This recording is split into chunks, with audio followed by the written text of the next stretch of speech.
Hello.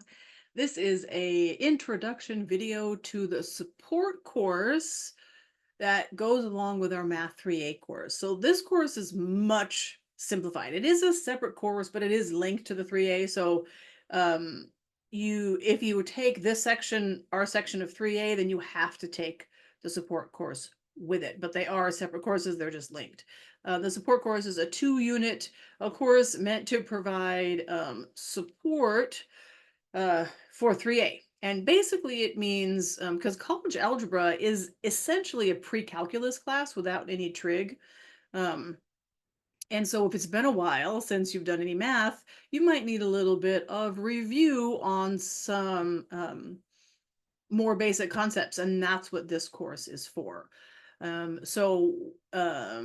you enter this course, this will be your homepage, right? If there's announcements, they will be here. Here is where this video I'm making right now will be. And then this will be broken up into modules. So we will be doing discussions.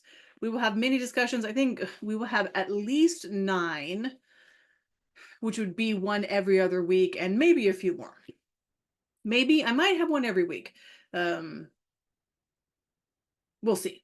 We'll see how it goes. This is the first one. It has a due date. They're graded.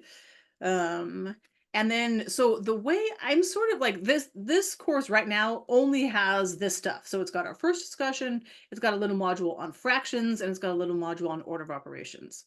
Just to let you in on my process, when I make the lecture videos, what I do is I try and note down what you might call it prerequisite knowledge might be involved in what we're talking about. Right. So, I mean, fractions are definitely right. Fractions are everywhere. We're going to have to work with fractions as just numbers, like we might solve equations. There's fractions around. So, we definitely want to review our fractions. Order of operations tells us in what order we do the operations so that everybody gets the same answer. You've probably seen on social media, there's always a bunch of these things like, what's the answer? And people argue in the comments about what it is. And really, it all boils down to what order are you doing your operations in?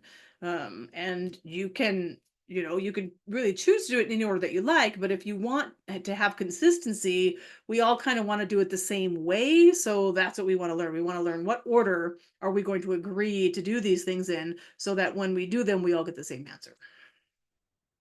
So that's what's here now, because that's like very basic for math. And so as I go through the lecture videos, what I do is I try and note down, okay, like what prerequisite knowledge am I actually using here?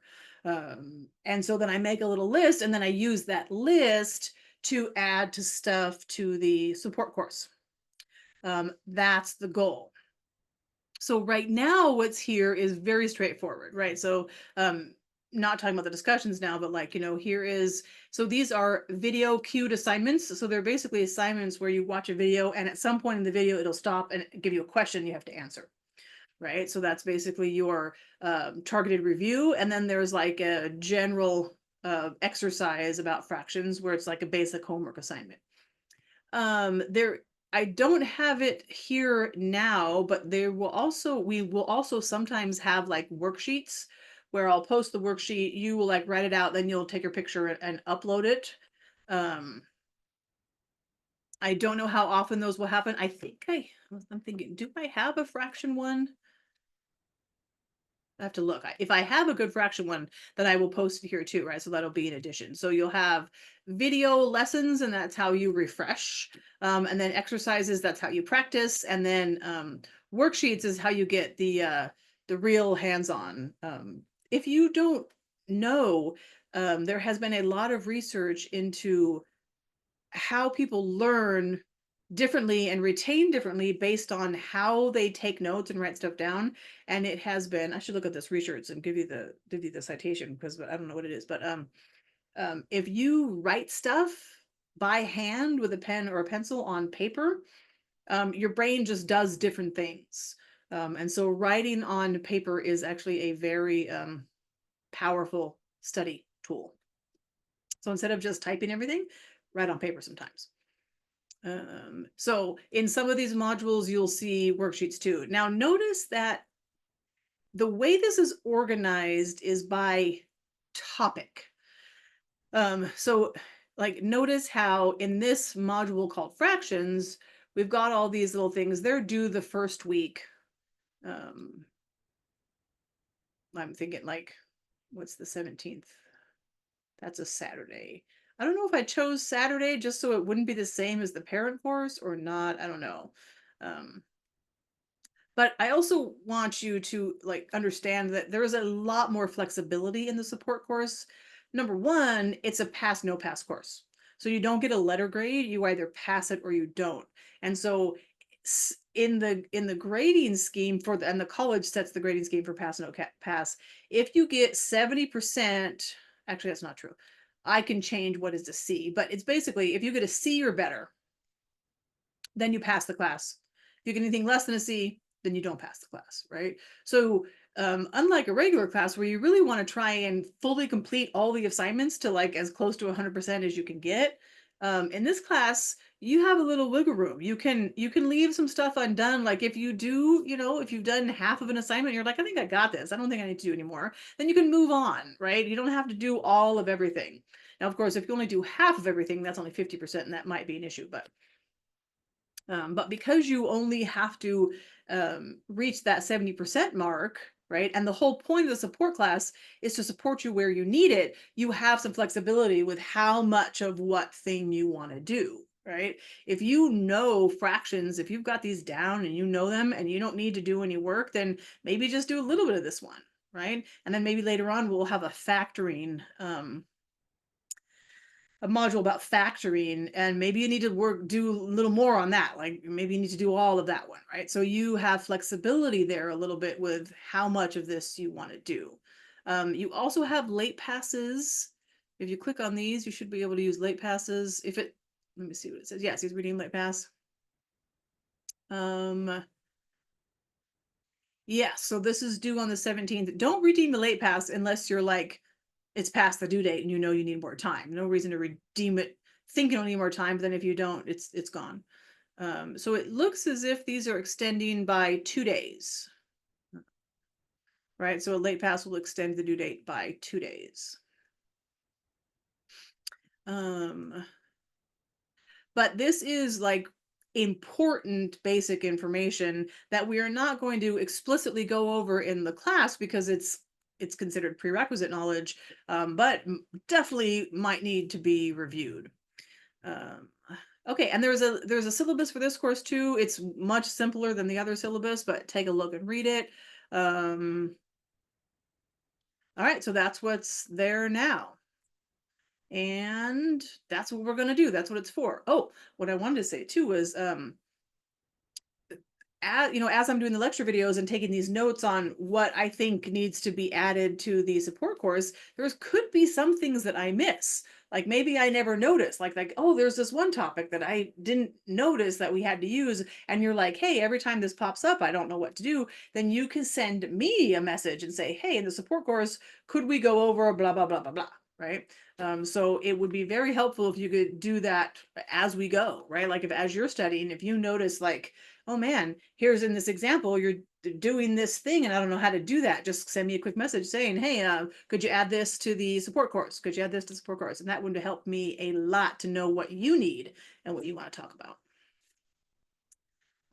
Oh, you know what I didn't talk about in the other video was office hours. So I guess I'll talk about that right here. So for the support course, there's no official office hours, but there are official office hours for the parent course in general. If you look on the syllabus for 3A, it says when they are. Let me just go look.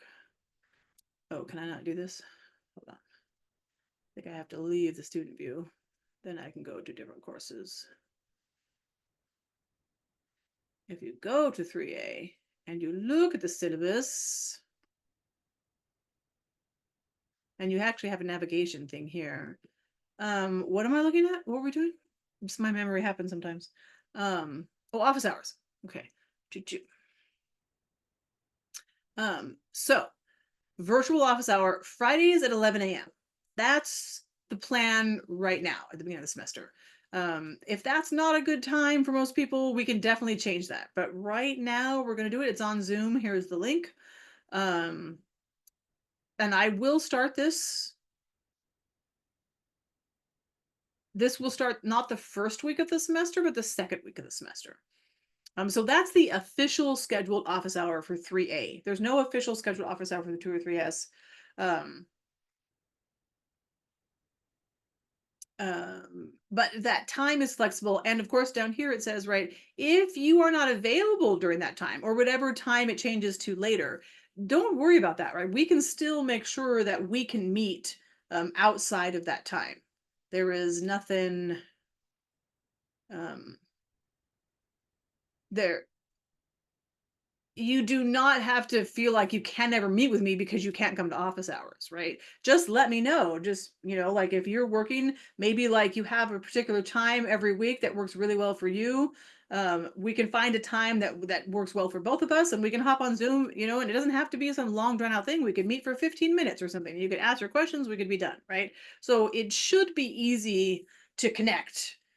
We could even do it asynchronously. Like I've had a lot of success with students will be like, hey, I'm having trouble with this question. And then they'll like kind of explain what they're doing and where they get stuck. And then I can make a little video about it where I explain and we can go back and forth that way. That's actually really nice way to do it because it's asynchronous, but it's like one-on-one talking.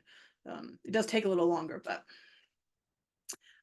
so office hours will be for at least from the beginning of the semester on Fridays at 11 a.m. on Zoom. I am actually on campus. So I'm in OAB 274.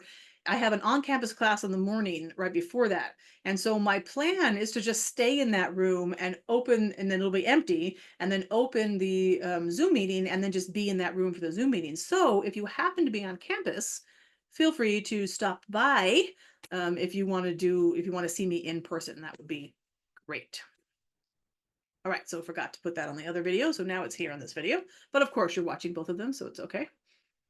And as always, if you have any questions, let me know. And I look forward to hearing from you. All right, bye-bye.